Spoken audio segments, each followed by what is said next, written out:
Hi guys, welcome to Blush and Blood, the channel where we beat our face and break down the cases that haunt us. Today we are talking about the case of Barbara and Russell Stager. A case out of Durham, North Carolina. A case about a woman who, on the surface, looked like everything society told us a good woman should be. Churchgoing. Modest. A devoted mother. A loyal wife. No drinking, no smoking, no bad language. But underneath all of that, underneath that pristine, perfectly curated image, she was something else entirely. So grab your setting spray, grab your favorite beverage, sit back, and let's get into it. Because this one is a lot. It is 6:08 in the morning on February 1st, 1988, in Durham, North Carolina. Emergency services receive a phone call. The caller is a 14-year-old boy named Jason Stager. His voice is panicked. He tells the operator that his father, Russell Stager, Russ, as everyone called him, has been shot. And that his mom told him to call for help. When paramedics and officers arrive at the house on Fox Drive, they find Russ in the bedroom he shared with his wife Barbara. He is lying in bed, in a pool of his own blood. Barely alive. Struggling to breathe with every second that passes. And standing there, watching the paramedics work on her husband, is Barbara. Now, here's the thing about Barbara in that moment that I need you to hold on to, because it becomes very important later. She is not screaming. She is not on the floor. She is not falling apart the way you might expect a woman to behave when her husband is clinging to life in front of her. Instead, she is calm. She is composed.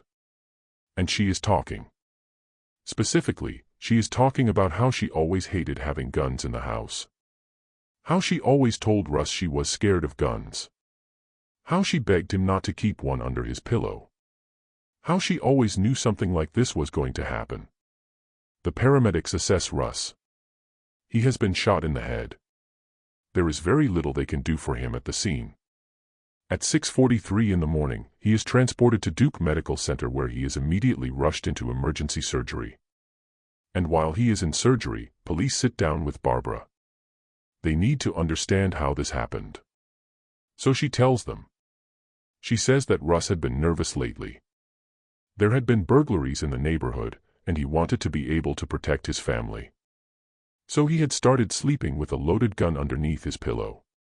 Just in case. Barbara hated it, she said, but Russ was insistent. On the morning of the shooting, their son's alarm clock went off. Russ did not stir.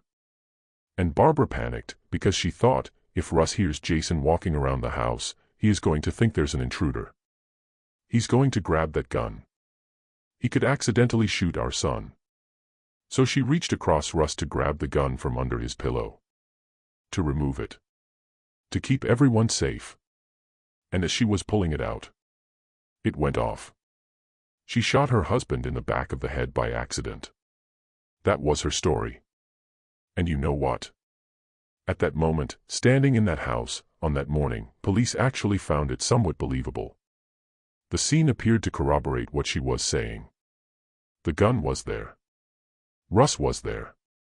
And the story, on the surface, made enough sense that law enforcement was very nearly ready to close this out as a tragic accident.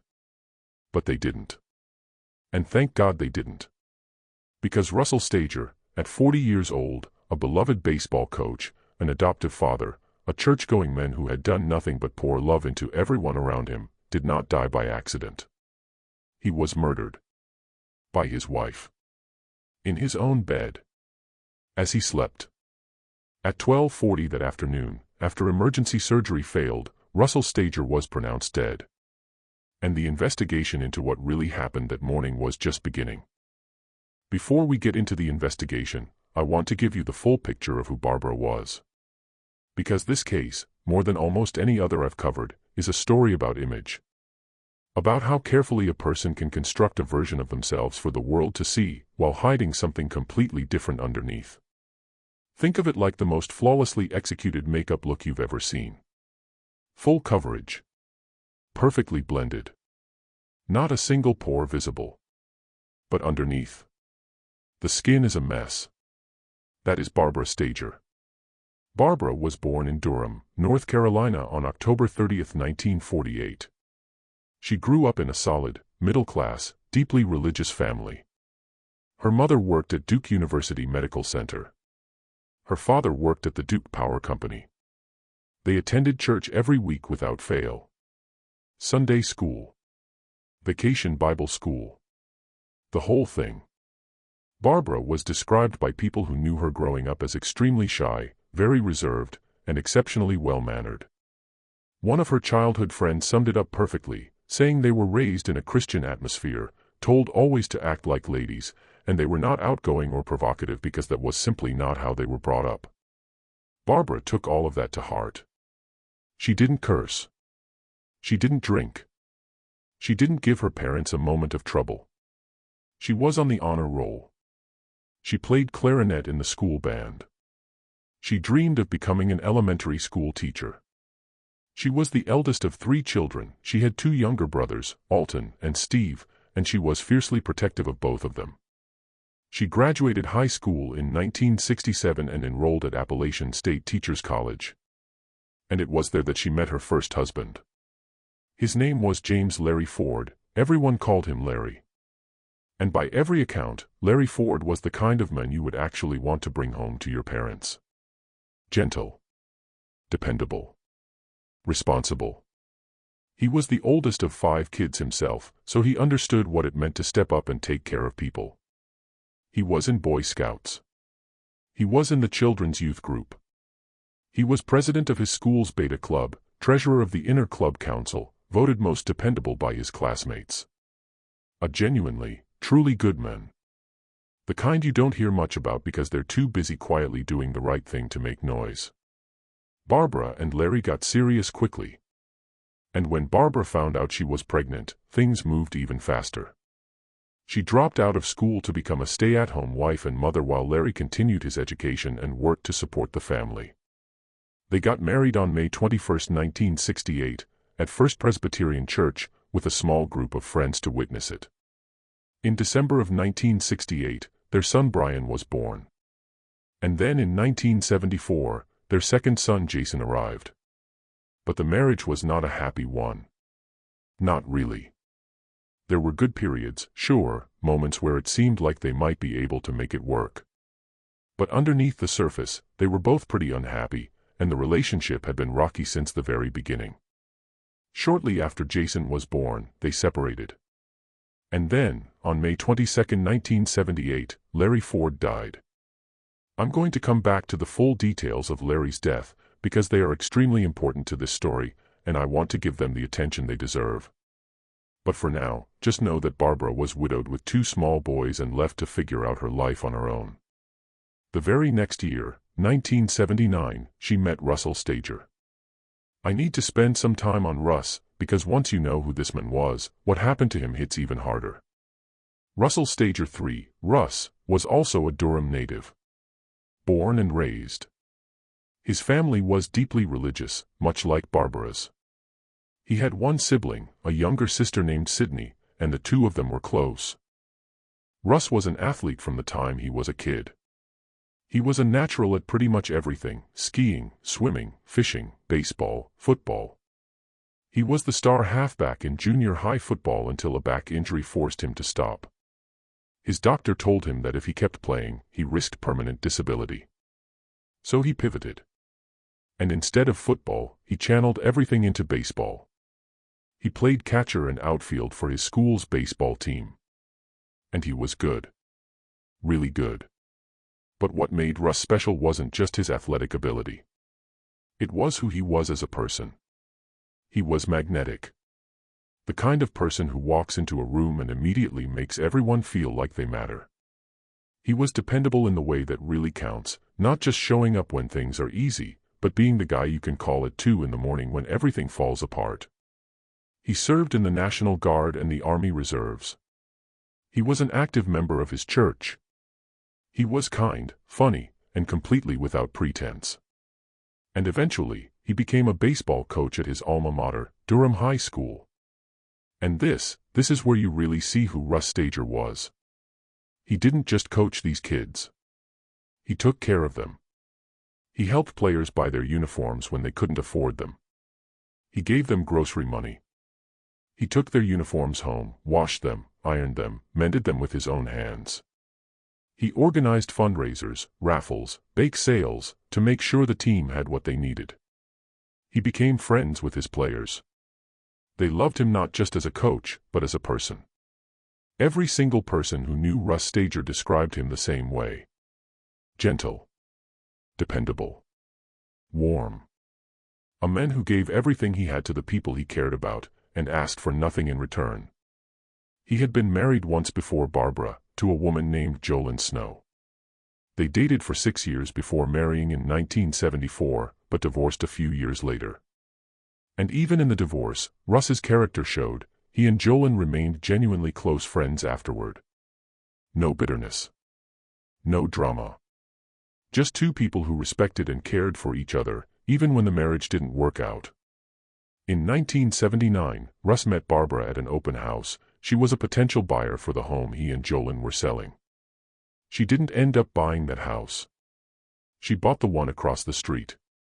But apparently the sparks were enough that they started dating almost immediately, and their relationship moved at lightning speed. They had a lot in common: their faith, their values, their backgrounds. And Russ came into Barbara's life at a moment when she was still piecing herself back together after losing Larry. She was a single mom. She was struggling financially. She was doing her best with 2 little boys. And Russ stepped in. He loved those kids as if they were his own. He adopted them. Gave them his last name. He was so excited to have this new family that he didn't wait long. They got engaged within a month of meeting, and got married on March 17, 1979, just 5 days before the 1-year anniversary of Larry's death. He was thrilled. He was all in. He was already talking about wanting to add more children to the family.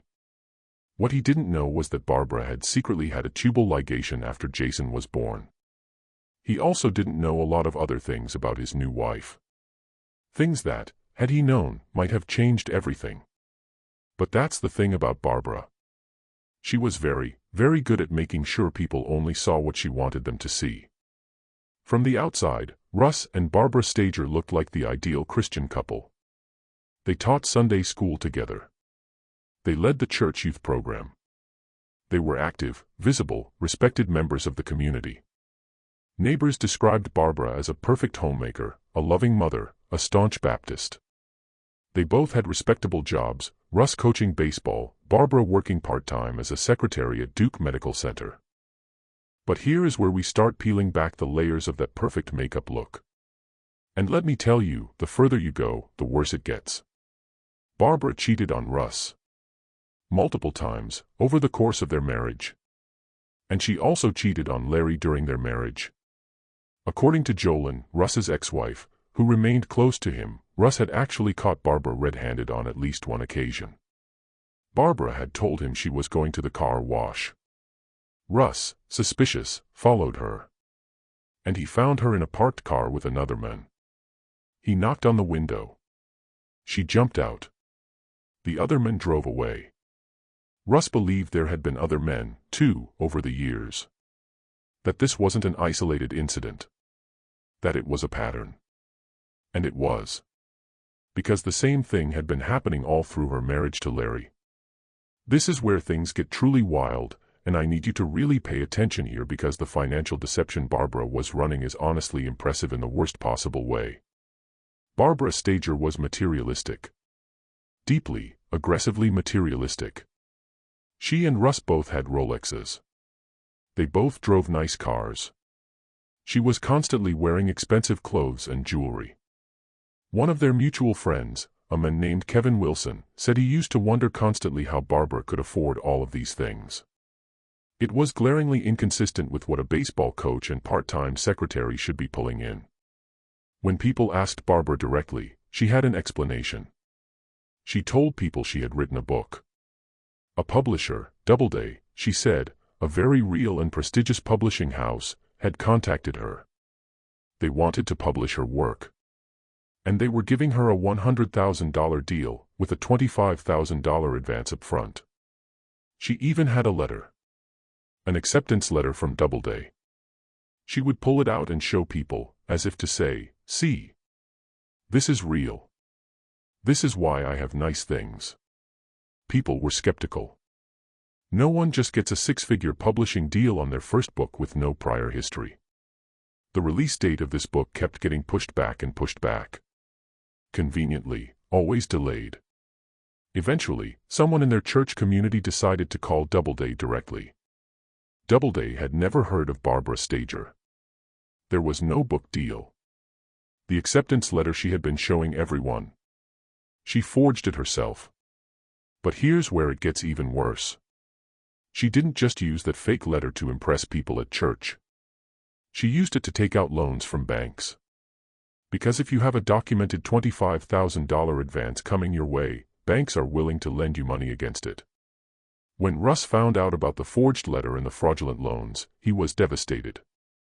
Not just because of the obvious, that his wife had been lying to him, but because of what it meant financially. They were going to be ruined.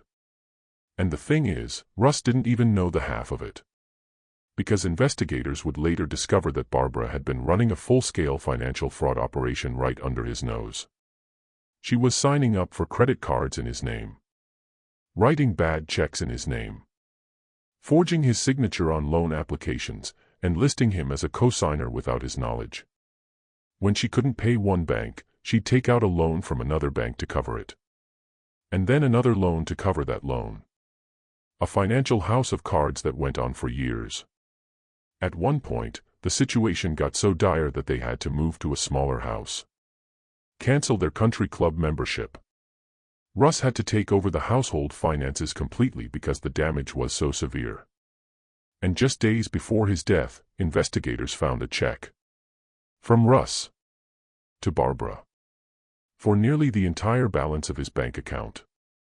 When Russ discovered the fake book deal and the fraud, the fallout spread beyond just the two of them. Word got out in the community. In the church. And the people Russ had known and worshipped alongside for decades, the people he considered family, turned their backs on them.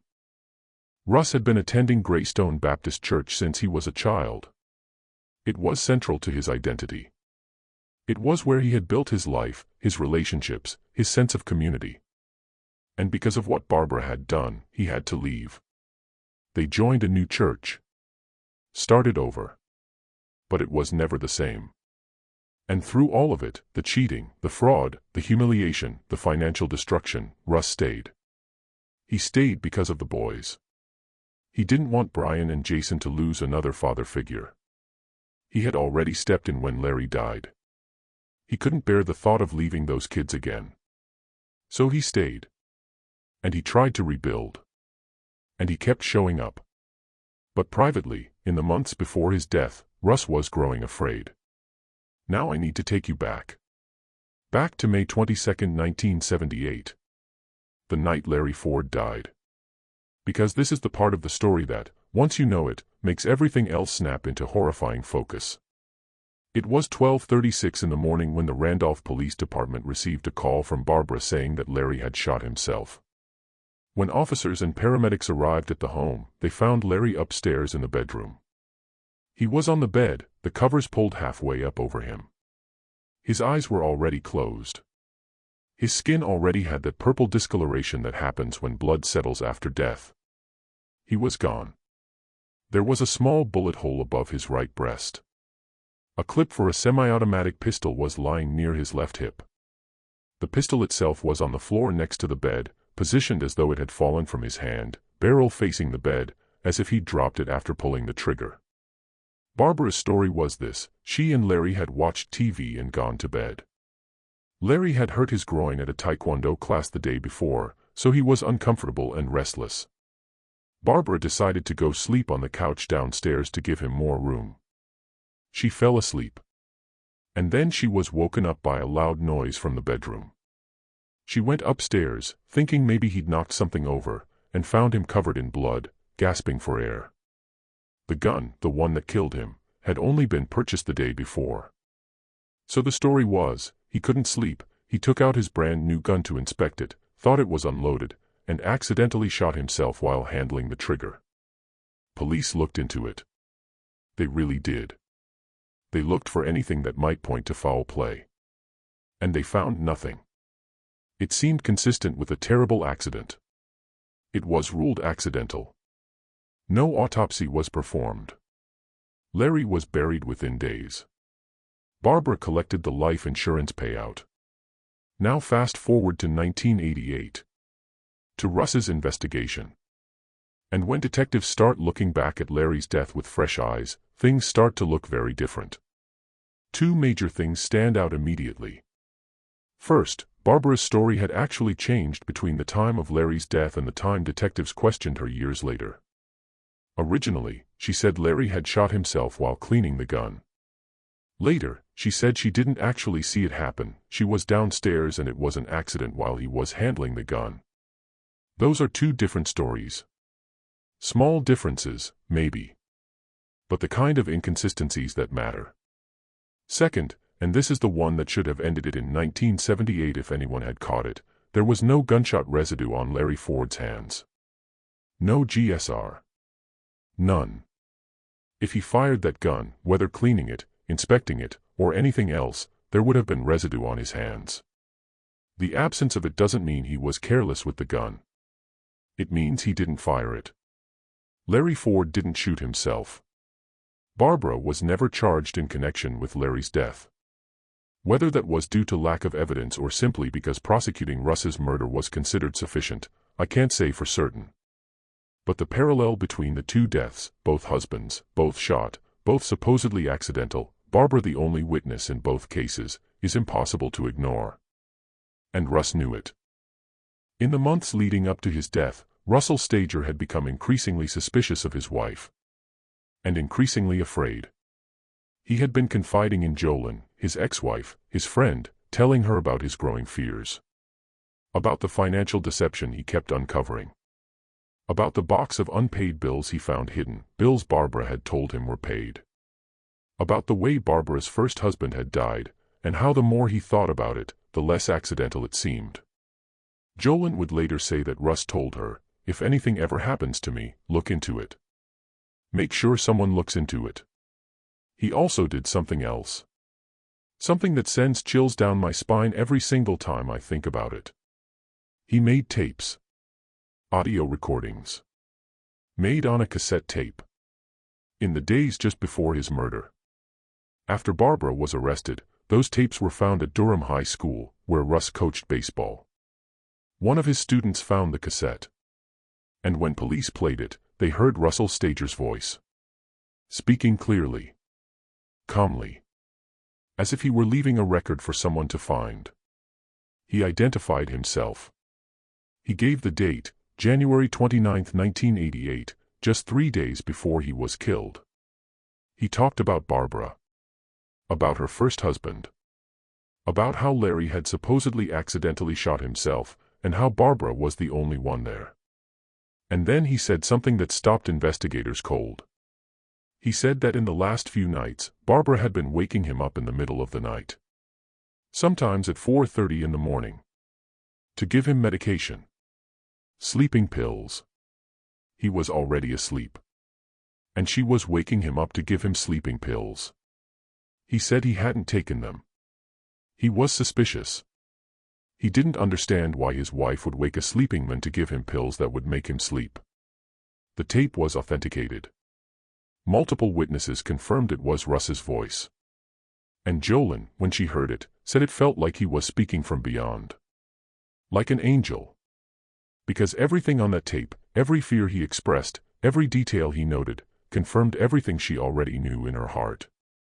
Russ Stager recorded those tapes because he was afraid his wife was going to kill him. And within 72 hours of making them, she did. Those recordings became the backbone of the prosecution's case. Because Russell Stager, in effect, testified at his own murder trial. From beyond the grave. Let's go back to the investigation, because the forensic work done in this case is genuinely impressive and I want to give it the credit it deserves. Even though police were initially treating Russ's death as a possible accident, a few things nagged at them immediately. The gun, a .25 caliber semi-automatic, was found between the two pillows on the bed, barrel pointing toward Russ's head. A spent shell casing was just a few inches away. And Russ, as investigators quickly learned when they spoke to anyone who knew him, was a trained National Guardsman with serious respect for firearms. Every single person they talked to said the same thing: Russ Stager would never, under any circumstances, sleep with a loaded gun under his pillow. That was not who he was. That was not how he thought about firearms. The idea of it was inconsistent with everything this man stood for. And then there was Barbara's behavior. The lead homicide detective, Sergeant Rick Buchanan, noted that something was just off about her from the start. There was a distinct absence of emotion. A distinct absence of shock. When Buchanan brought her back to the house on the afternoon of Russ's death, the same day, to walk through what happened, she was completely unfazed. She walked into that bedroom, the room where her husband had been shot dead that very morning, and she showed no visible reaction whatsoever. Different people grieve differently. Everyone knows that. Trauma can make people shut down. But Buchanan said it wasn't just stoicism or shock. It was something else. Something that felt more like indifference. When Jolin contacted police and told them what Russ had confided in her, that he feared for his life, that he believed Larry's death wasn't accidental, that he'd asked her to look into it if anything happened to him, the investigation shifted immediately. They ordered an autopsy. And what that autopsy revealed made Barbara's version of events completely, irrefutably impossible. The bullet had entered Russ's head from behind, on the midline just to the right of center. It traveled on a downward trajectory, striking him above his left eye. Which meant the gun was fired from above and behind him. Barbara's story was that she was lying beside him in bed, leaned across him, and the gun accidentally discharged as she was pulling it from under his pillow. But for the wound to match her story, the bullet would have needed to travel on a horizontal path from beside him. Not downward from above. The trajectory alone was enough to indicate that someone had stood over Russell Stager as he slept and pulled the trigger. And then there was more. The shell casing was found in a location inconsistent with where it would have ejected if the gun had been fired the way Barbara described. A weapons expert tested the gun and found that the trigger required 4 to 4.5 pounds of deliberate pressure to discharge.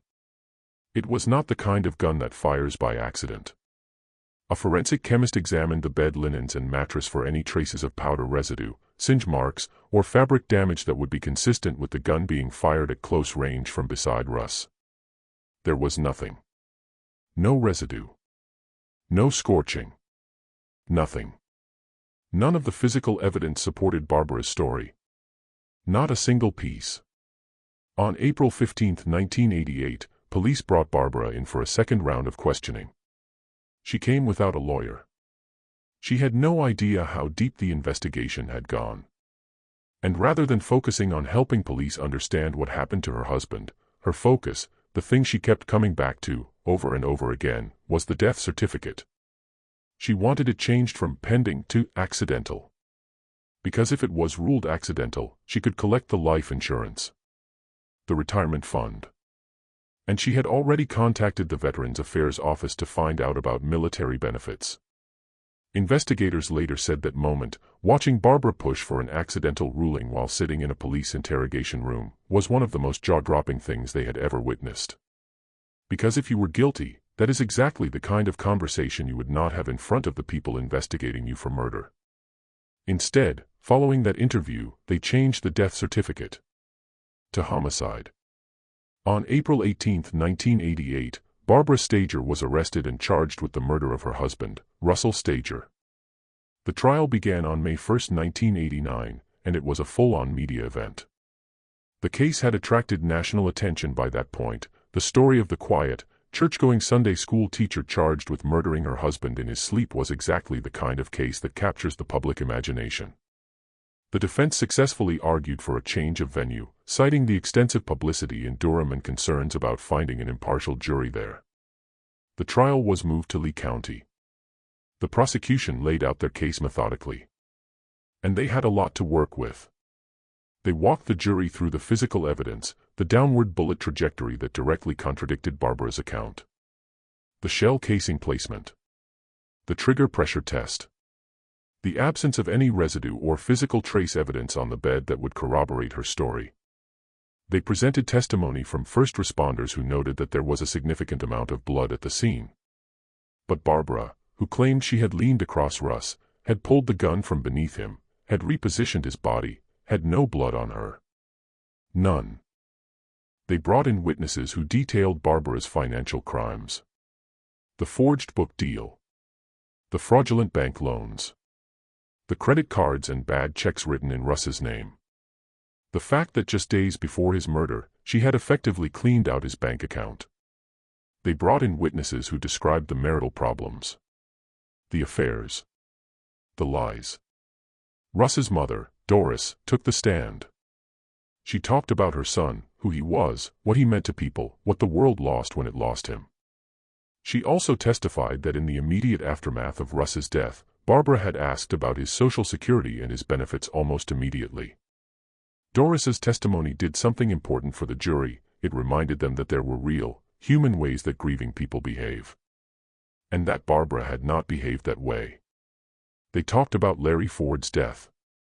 The prosecution wasn't permitted to explicitly state that Barbara had murdered Larry. She had never been charged in connection with his death. But they were allowed to present the circumstances of his death and the striking similarities between the two cases. 2 husbands. 2 supposed accidental shootings. Barbara the only person present both times. No gunshot residue on Larry's hands. Changing stories. Insurance payouts. They argued that this was a pattern. Not a coincidence. And then came the tapes. When the prosecution played Russell Stager's cassette recordings for the jury, the room was reportedly very still. Because what you hear on those tapes is a man who knows something is wrong. A man who is scared of his wife. A man who is documenting his fear because he wants there to be a record, just in case. You hear him describe waking at 4:30 in the morning to find Barbara trying to give him sleeping pills when he was already asleep. You hear him connect what happened to Larry with what he fears might happen to him.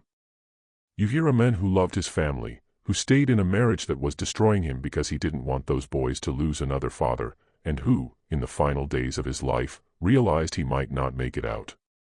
The defense did their best.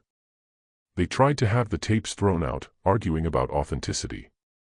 They put Barbara's son Brian on the stand to testify that he didn't think it was Russ's voice on the recordings, but multiple other witnesses confirmed it was. They tried to exclude any mention of Larry Ford's death and failed. They argued that Barbara's flat effect after Russ's death was simply shock.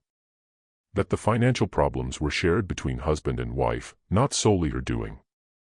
They brought in witnesses who said the couple seemed happy together, that Barbara had been visibly upset by Russ's death. None of it moved the needle.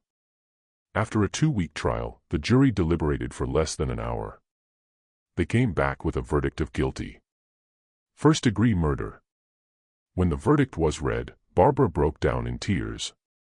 For many people in that courtroom, it was the first real display of emotion they had seen from her since Russ died. She was sentenced to death. Barbara appealed. Her conviction was upheld.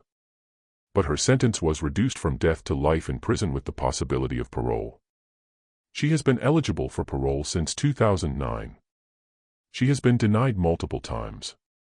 She is currently held at the North Carolina Correctional Institute for Women. She is 77 years old. In recent years, she has been granted certain privileges that allow her to leave the prison facility to dine with a court-appointed sponsor. A decision that has been met with outrage by Russ's family and many who followed this case. Russ's mother, Doris, wrote a letter to prison officials after learning of these privileges. In it, she stated plainly, Barbara Stager shot her son in the back of the head as he lay sleeping. She begged them not to grant her additional freedoms. She said she was confident that if Barbara were ever released, she would murder again. And she said she prayed every day that she would never walk free. I find that letter heartbreaking. Because Doris Stager has had to spend decades, watching the woman who killed her son remain alive. Fighting for parole. Getting privileges. While Russ has been gone since he was 40 years old. Barbara was never charged in connection with Larry Ford's death. Whether that will ever change, I genuinely don't know. But the evidence, the lack of GSR on his hands, the inconsistent stories, the way his death mirrors Russ's almost beat for beat, speaks for itself. I want to talk for a minute about what makes this case so deeply unsettling to me beyond just the violence of it. Barbara Stager was protected, for a very long time, by her image. When you look the part, when you go to church, when you're polite, when you don't drink or swear, when you teach Sunday school and bake for the fundraiser and say all the right things, people give you the benefit of the doubt. Even when things don't add up. Even when the math doesn't work. Even when something feels off. She built that image intentionally. She maintained it carefully. And it nearly worked. Larry's death was ruled an accident with no autopsy and no GSR testing that could have changed everything. Russ's death was very nearly ruled the same way. 2 men are dead. Both of them, by every single account, were genuinely good people who did not deserve what happened to them. Both of them were loving, patient, devoted to Barbara's children. Both of them gave her everything they had. And Barbara's sons, Brian and Jason, lost 2 fathers before Brian turned 20. Lost their biological father when Brian was 9 and Jason was 3. Then had Russ come into their lives, adopt them, love them, and then lost him too, at 19 and 14. And then lost their mother to prison. I can't imagine carrying that. I truly can't. The one thing that gives me some small measure of peace in this case is the police work. I've talked about plenty of cases on this channel where investigators missed things, where mistakes were made, where justice didn't come. This was not one of those cases. Even when Russ's death looked like it might be closed as an accident, detectives kept digging. They did the autopsy. They followed the forensics. They took Jolin's call seriously. They gave Russ the investigation he deserved. And when those tapes were found, those recordings Russ made in the last days of his life, I think they gave him back a voice. In the most literal sense. He couldn't testify at his own trial. But he tried his best to make sure the truth came out. And it did. Okay. So. That is the case of Barbara and Russell Stager. If you made it to the end of this one with me, first of all, thank you. Genuinely. This is a long one. This is a heavy one. And I think it deserves to be told in full because these 2 men, Larry Ford and Russell Stager, deserve to be remembered as more than just footnotes in Barbara's story. Larry was dependable. Kind. A good father. He was voted most dependable in his class and he lived up to it every day until the night it was taken from him. Russ was generous, warm, hilarious, devoted. He washed and ironed his players' uniforms with his own hands. He stayed in a painful marriage because he didn't want 2 boys to lose another father. He made audio recordings in secret because he was scared, and he hoped that maybe, just maybe, someone would find them and understand.